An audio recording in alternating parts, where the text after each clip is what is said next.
안녕하세요. 빨대왕 시청자 여러분. 오늘 이 시간에는 그 나경원 의원의 출마를 둘러싼 전당대회에 대한 전망, 그리고 앞으로 이 보수 지지자들이 어떤 식으로 이 전략적으로 이 사건을 바라봐야 할지에 대해서 좀 정리해보는 영상을 마련했습니다.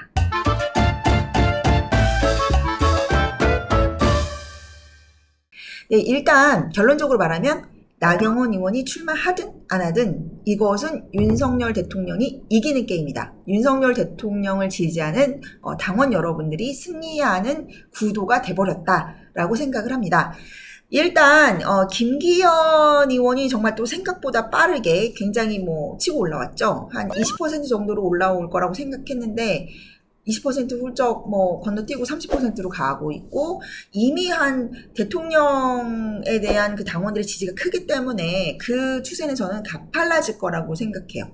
근데 반면에 대통령 지지율이 한 2% 정도 갤럽에서 떨어졌다라는 게 나왔잖아요. 그거는 여러분들이 크게 걱정하지 않으셔도 되는 게요. 원래 이렇게 좀 당내 내분이 있는 것처럼 비춰지면은 좀 지지층에 그게 이제 이완이 되면서 내부가 지지층 전체가 이완이 되면서 좀 떨어지게 돼 있어요. 그러니까 지금 대통령께서 해임을 딱 던져놓고 가신 거는 어느 정도 그 전체 지지율에서는 하락이 있더라도 내가 그걸 감수하고라도 당 내를 정리하겠다. 당 내의 문제들을 깨끗이 해결하겠다라는 의지의 표현입니다. 그래서 이게 여러분들이 데자부가 드실 텐데요. 윤석열 대통령 예전에 그 순방 갔을 때 이준석 사태로 얼마나 시끄러웠습니까? 모든 이준석의 이슈가 다 그 순방 효과 같은 거를 결과를 잡아먹으면서 대통령 지지율이 엄청나게 떨어졌었죠. 그래서 그게 다 이준석 때문이다. 이준석 쳐내면 어떡하냐. 많은 지지층들에서도 걱정을 했지만 결과적으로는 그런 과정들을 거쳤기 때문에 조금 더 당이 일사불란하게 되고 또 정진석 비대위가 들어서면서 이렇게 40%까지 지지율이 치고 올라갈 수 있는 기반이 마련된 거예요. 그러니까 이 싸우려면은 내부에 그 기름칠을 하고 무기들을 기름칠을 하고 이게 적재적소에 사람들 다 배치하고 이런 딱 그 구성이 딱 완성이 돼야지 적하고 싸우지, 이 집안이 되게 혼란하고 맨날 속 시끄럽게 하고 서로 여기서 싸우고 있는데 당장 그게 이제 밖으로 보여지는 것에 있어서 손해를 본다고 해서 묻고 지나가면은 정작 적하고 싸울 때 분열돼가지고 진다라는 말이죠. 그래서 지금은 사실 또 이준석 때에 비하면은 굉장히 이 데미지도 미미합니다. 이제 여러분 보시면 이거는 나경원의 게임이 아니고 윤석열에 맞서는 사람들의 게임인 거거든요. 그래서 나경원 의원이 좀 착각하시면 안 되는 게, 이런 구도에서는 본인의 정치를 할 수가 없어요. 왜냐면 저 보수 지형 자체가 이미 윤석열 대통령 중심으로 가고 있습니다.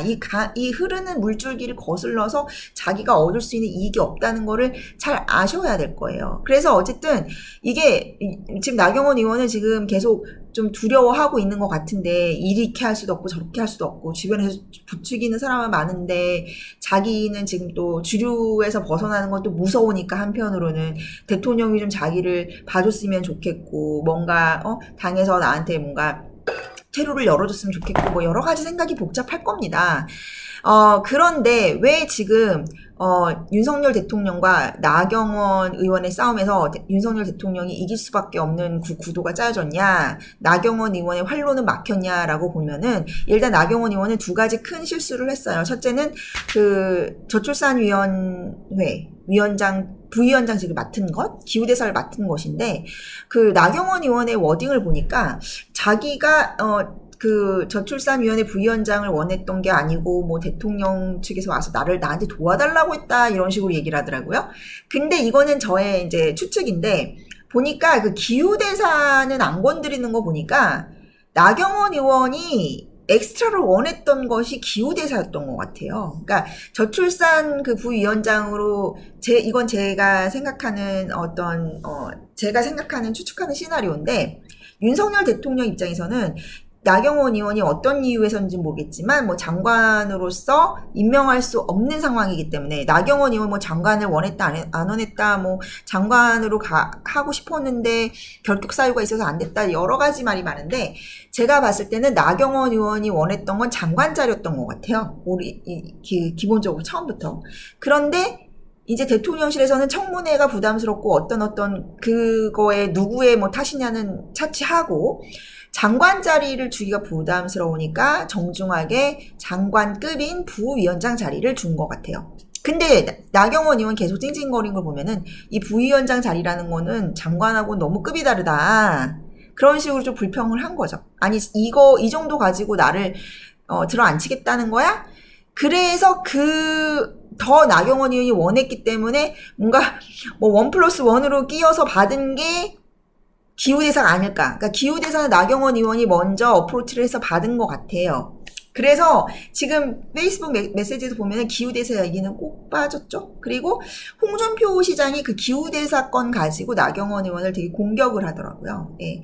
뭐 1등석 타고 다니기 좋은, 의전 받기 좋은 그런 거 당신이 요구한 거 아니냐. 그러니까 거기에 대해서는 끽소리 못하는 거 보니까 나경원 의원이 그 기후대사 자리에 뭔가 물린 게 있는 거예요. 그러니까 나경원 의원은 자기가 공격한다고 던진 돌이 좌충수가 돼서 돌아온 거죠. 그래서 어쨌든 나경원 의원은 일단 그런 직을 받았다는 것부터 이제 미끼를 물은 거죠. 본인이 자충수로. 누구도 뭐 이렇게 떠넘긴 게 아니에요. 그리고 두 번째로는 타이밍을 놓쳤다라는 겁니다. 그러니까 오히려 나경원 의원이 뭐 그 직을 받았더라도 조금 정치적으로 기민한 감각이 있었다면은 여론조사로 막 1위가 나올 때 그때 그냥 딱 결단을 하고 직 다 그냥 깨끗하게 사의 표명하고 딱 출마 선언을 미리 했으면은 처음부터 간보지 않고 그랬다면은 지금 그들이 하는 그 대통령실에 대한 공격이 명분이 생기죠. 왜 이 여론조사에서 당원들이 원하는 당원 1위 하는 이 나경원이라는 보수의 자산을 이게 부당하게 공격하고 끌어안치려고 하느냐라고 말할 수 있었을 거예요. 근데 처음부터 그렇게 계속 또 실기를 했어요. 타이밍을 보면서 간을 보면서 여기 갔다가 저기 갔다가 직을 맡고 있는데 또 막 당 행사에 기웃기웃거리고 그러면서 이미 타이밍을 막 놓쳐버린 거고 지금도 놓쳐버린 겁니다. 그러니까 지금 이 과정을 통해서 결단하지 못하는 모습을 보이면서 나경원 가지고 되겠어? 라는 생각이 드는 거죠. 그러니까 지금 좌파 패널들이나 뭐 그런 사람들이 나경원 나올 거예요. 대통령실에서 하도 압박을 하니까 하도 장제원 의원이 계속 공격을 하니까 어쩔 수 없잖아요. 이런 식으로 말을 하지만 그들도 알고 있더라고요. 나경원 못 나올 가능성이 크다. 나경원 의원 새가슴이거든요.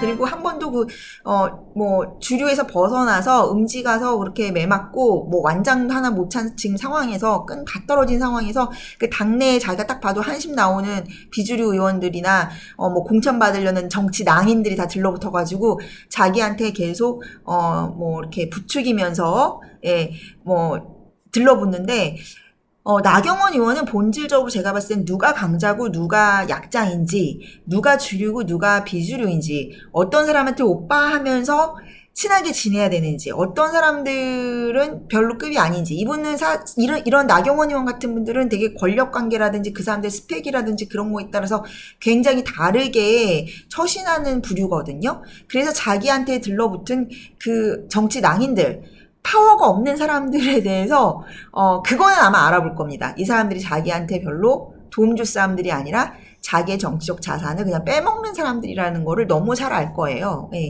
그래서 아마 저는 안 나올 가능성이 크다고 보고요. 근데 나와도 이 전당대회의 불쏘시개로 굉장히 좋다라는 생각이 들고요. 왜 좋냐면 어쨌든 나경원 의원이 이렇게 전면에 등장하니까 언론에 많이 회자가 되고 그 바람에 이제 유승민하고 안철수는 다 묻혔죠.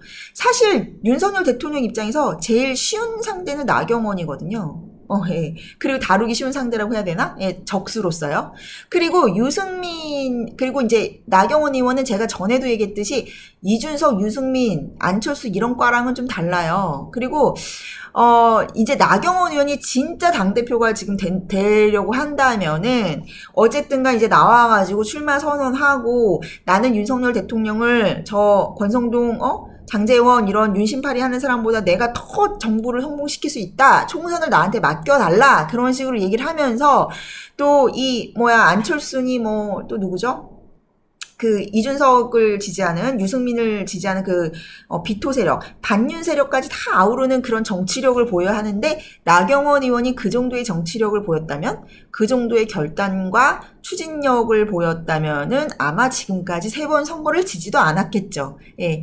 그래서 일단 이렇게 생각하시면 됩니다. 이미 보수 당원들이 이준석 사태에 유승민을 거치면서 내성이 다 발달이 돼가지고 예. 이번 나경원은 그냥 스쳐가는 감기. 저번엔 약간 폐렴으로 갈 뻔했는데 수술 잘 받고 나은 상태라면은 지금은 약하게 지나가는 감기 정도일 것이다. 이미 이제 나경원은 뭐 식은 떡밥이 되어가고 있다. 그리고 지금 뭐 여론조사에서 이렇게 딱 추세가 바뀌어버리면 나경원 의원이 쓸 수 있는 카드란 없다. 저는 그렇게 생각합니다. 그래서 뭐 나와도 땡큐죠. 뭐 이렇게 관심 끌어주고 흥행의 요소가 하나가 되니까 그래주면 땡큐고, 지금에 있어서는 제가 봤을 때 그 김기현 의원이 나설 차례가 아닐까 싶어요. 이제 대통령실에서는 이제 앞으로 나경원 의원한테 무대응할 거고, 해임 그거를 끝으로 딱 이제 당무 개입을 안 한다라는 명분으로 더 이상 이제 언급조차도 안 할 겁니다. 이제 나경원 의원은 무시당하는 거예요. 대통령 눈밖에 난 거죠. 레드카드를 받고 퇴장을 한 상태이기 때문에, 이제 김기현 의원이 이제 잘 나경원 의원을 잘 이렇게 잘 달래주고, 어떤 정치력을 발휘해서 이렇게 화합하는 모습을 잘 봉합을 한다면, 김기현 의원은 정말 당대표감인 거죠. 예. 정말 그 예전에서는 김기현 의원이 이준석 사태도 굉장히 스무드하게 중간에서 매끄러운 기름 역할을 하면서, 윤활유 역할을 하면서 잘 봉합했다고 생각하는데, 지금은 이제 김기현 후보의 시간이다.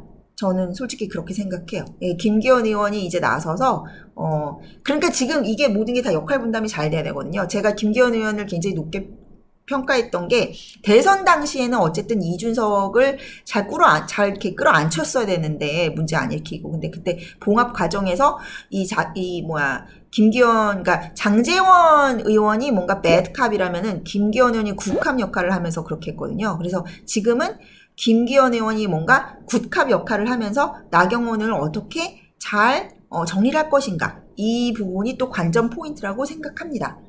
그리고 지금 뭐 최병묵, 제가 실명을 얘기할게요. 최병묵 씨 같은 평론 같은 게 이제 좀 중요한데, 이분이 어쨌든 국힘 패널이잖아요. 근데 자꾸 이제 윤석열 대통령을 조금 비판하는 쪽으로 얘기를 하시는데, 그러니까 이런 분들이 좀 비판하는 쪽으로 내면은 지지율에 조금 손해가 가는 거예요. 그러니까 이런 분들을 어떻게 잘 이렇게, 이런 분들이 좀 협조적으로 갈 수 있게 흘러가느냐가 관건인데, 뭐 이분 얘기가 무슨 자꾸 저 옛날 뭐 친박 이런 식으로 개파로 가면은 이제 문제가 되지 않냐. 몇몇 이제 보수 패널도 나와서 그렇게 얘기하는데, 제가 얘기했지만은 예전에도 제가 말씀드렸던 게, 박근혜 정권이 몰락한 것이 유승민을 받아들여서가 아니라 유승민을 제압하지 못했기 때문이라고 말씀을 드렸잖아요. 친박이 망했던 이유는 박근혜 대통령이라는 어떤 정치적 자산에만 기댔고, 그 외연이 굉장히 좁았기 때문이에요. 그러니까 무능했기 때문에 진 거지, 친박이라는 세력이 있었기 때문에 몰락한 게 아닙니다. 그러니까 좌파 쪽에서 자꾸 그 친박을 뭐 강성 보수, 올드 보수, 태극기, 뭐 노년층 같은 구태 프레임으로 가둬놨는데, 그거를 깰 만한 플레이어가 없었던 거예요. 그러니까 스타가 박근혜라는 대통령, 스타 정치인밖에 없었기 때문에 그래서 자멸한 거고, 또 그런 그 프레임을 유승민이라든지 뭐 그런 정치인들이 박근혜 그 대통령이 믿었던, 그리고 이렇게 같이 이렇게 파트너십을 형성하면서 일했던 사람들이 돌아섰기 때문에 같이 싸워주지 않고, 그래서 이제 몰락을 한 건데, 친유는 친박과 다릅니다. 그리고 윤석열 정권의 리더십, 인적 자원은 박근혜 정권의 그것과 다르다는 거예요. 어떻게 다르냐면은, 일단 윤석열 대통령은요, 되게 법치적인 사람이잖아요. 그러니까 법에 대해서는 누구보다 잘 알고, 그런 식으로 떡밥을 주지 않고 자기 관리를 잘 해요. 그래서 만약에 윤석열 정권이 무너진다 한다면은 우리나라는 법치가 무너진 거라고 생각하면 되고, 그냥 떼법으로 돌아가는 나라가 돼버린다라는 의미가 되기 때문에 이제 법치의 최후의 보루인 거죠. 근데 윤석열 정권은 그 당시에 그 박근혜 정권의 몰락을 다 지켜봤기 때문에, 그런 어떤 반면 교사로서 정권이 성공을 하려면, 그 서스테이너빌리티를 가지려면 어떻게 해야 되는지 잘 알고 있어요. 그런 매뉴얼을 다 갖추고 있어요.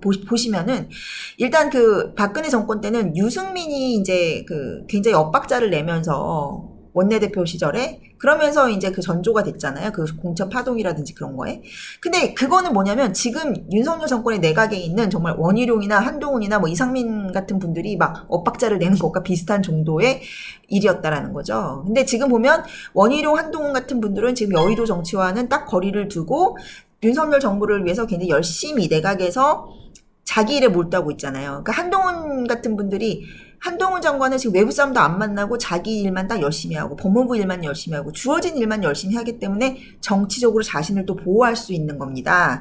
그래서 넥스트 주자가 될 수 있는 거예요. 새로운 카드가 될 수 있는 거죠. 그러니까 그것들이 그런 인력풀들이 다 지금 윤석열 정권의 정책 자산으로서 총선을 향해 지금 착착착착 준비되고 있다, 대기하고 있다라는 거고요.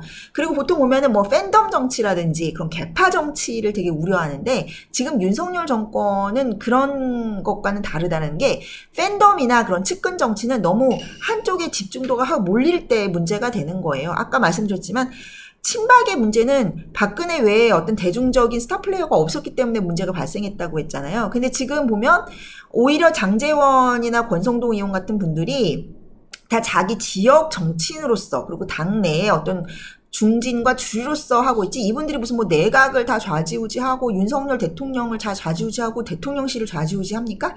당 전체를 좌지우지하지 않는다는 거예요. 그리고 약간 그 윤핵과 아니라고 그 소위 그 공격받는 그 세력들은 윤석열 인력풀에 윤석열 대통령 인력풀에 일부라는 거예요. 그게 이제 다 독점을 하게 되면 문제가 되는데 일부고 오히려 그 윤상현 의원이나 조경태 의원 같은 분들의 역할이 되게 중요합니다. 그분들이 이제 약간 어떤 개파적인 속성이 약하면서 또 어떤 스탠스를 잡느냐. 그분들이 되게 유승민 공격하잖아요. 유승민은 도를 넘었다. 그러니까 그런 식으로 해서 친윤으로서 이렇게 친윤이라는 어떤 큰 범주에서 서로서로 자기 뭐 미드필더에서 뭐 골게터, 스트라이커로서 이렇게 다 역할을 하면서 이게 다 어우러지고 조화가 되는 것이 중요한데 윤석열 대통령은 그런 면에 있어서 굉장히 세심한 정치력을 가지고 있어요. 그래서 이분이 이게 좌파들을 때려잡고 뭐 이재명을 때려잡고 이런 법치로 이렇게 적과 맞설 때는 뭐 추상 같은데 그리고 내부에 이런 뭐 나경원이나 이준석이나 이 내부를 정리할 때는 굉장히 추상 같은데 이렇게 또 내부에 자기 세력들을 아우를 때는 여러 사람들을 다 만나고 같이 밥 먹고 하면서 굉장히 세심합니다. 예, 세심하고 뭐라고 할까요? 이렇게 디테일을 챙기는, 디테일을 챙기는 그런 정치적 감수성이 풍부해서 참 정말 정치 천재다라고 할 수밖에 없는데, 그래서 이분은 어쨌든 박근혜 대통령하고 너무 다르다라는 거죠. 그래서 박근혜 대통령은 또 일단은 정치인으로 이렇게 크게 된 배경이 박정희 시대 때 어떤 리더십에 좀 머물러 있었던 면이 있었죠. 그래서 이렇게 시대가 이렇게 흘러가고 좌파들이 이렇게 악랄하게 프로파간다 하는 거에 대한 그런 이제 대처 능력이 굉장히 좀 미약했는데 지금 윤석열 대통령은 다 그거를 트레이닝 받았잖아요. 예. 좌파 캠프에서. 그래서 이쪽 캠프로 왔을 때 다 잘 대비할 수 있는 거고 싸울 줄 아는 거고요. 일단 그래서 나경원 사태는 결론적으로 말하면 애교 수준이다. 우리가 지금 이준석을 겪어냈던 그런 시기에 비하면 애교 수준이고 약간의 지지율 손해를 보더라도 이 당을 잘 정비해야 된다. 그래서 나경원 이 사태가 이제 지나게 되면요. 윤석열 대통령은 정말 이 당을 총선에 맞게 총선 맞춤형으로 딱딱 진용을 갖춰놓게 됩니다. 그래서 관리형 김기현 대표 그리고 이제 공천관리위원장이 되게 중요한데 제가 봤을 때 공천관리위원장은 권영세 의원이나 정진석 의원이 될 가능성이 좀 크다고 생각해요. 그리고 이미 이제 검증되신 분들을 쓸 겁니다. 안정된 사람들. 그리고 뭐 선거의 간판으로는 뭐 원희룡이나 뭐 한동훈이나 뭐 그런 분들이 나서겠죠. 그리고 뭐 수도권에 있어서도 뭐 오세훈 시장하고도 어느 정도의 협력을 하겠죠. 지금 오세훈 시장이 굉장히 협력 기조로 나오고 있기 때문에. 그리고 TK 쪽에서도 제가 봤을 때는 TK 공천도 굉장히 물갈이가 될 가능성이 큰데 또 거기서는 홍준표 시장하고 협력 관계가 일어날 겁니다. 그래서 지금 제가 전에도 말씀드렸지만 다 이 지역 거점별로 윤석열 대통령은 다 이게 수를 놓고 있어요. 정말 바둑판처럼. 예. 어떤 식으로 이게 지역별로 이게 집을 불려가면서 새를 불려가면서 이게 중앙으로 딱 이어지는 길이 통하는데 그 세력이 중간에 세력이 윤석열 대통령이 있는 거죠. 네. 그래서 지금 이제 나경원 씨는 지금 우왕좌왕 하면서 어디로 갈까 저기로 갈까 하면서 지금 자멸하고 있다라는 점.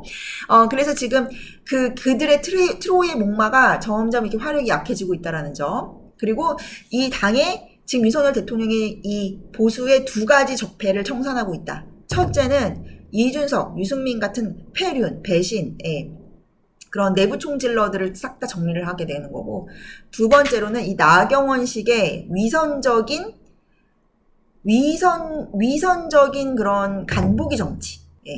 약간 안철수, 뭐 나경원 이런 식의 세부계식의 그런 간보기, 도련님 정치, 공주 정치 이런 거를 지금 척결하고 있는 거예요. 그러니까 나경원 의원 보면은 굉장히 이제 전투력이 약하면서 그냥 자기 그 팬 서비스 정치만 했던 거죠. 그래서 그분이 강성 보수인지 진짜 보수인지 아니면은 뭐 중도인지들 잘 헷갈리는 거예요. 좌파인지. 왜냐면은 자기의 어떤 신념과 뭐 어떤 정책 목적을 위해서 뭐 하는 게 아니고 그냥 팬들 듣기 좋은 그때 그냥 내가 이 말 해야 되나 저 말 해야 되나 여기 가서 이 말하고 저기 가서 저 말하고 그러니까 뭐 좌파 방송도 나가는 거고 그러는 겁니다. 그래서 그런 식의 간보기, 이미지 정치, 위선적 정치를 척결하고 있다. 이 두 가지를. 그래서 보수를 확실하게 좌파들과 맞설 수 있고 좌파들의 포퓰리즘과 프로파간다에 맞설 수 있는 이게 결기에 찬 새로운 그리고 유능한 그런 분들이 이렇게 전면에 나서가지고 당의 체질을 개선할 수 있게 이미 진용을 갖춰가고 있다. 이렇게 생각하시면 될 것 같습니다. 네, 그럼 저는 또 다른 이슈가 있을 때 다음 영상에서 뵙겠습니다. 감사합니다.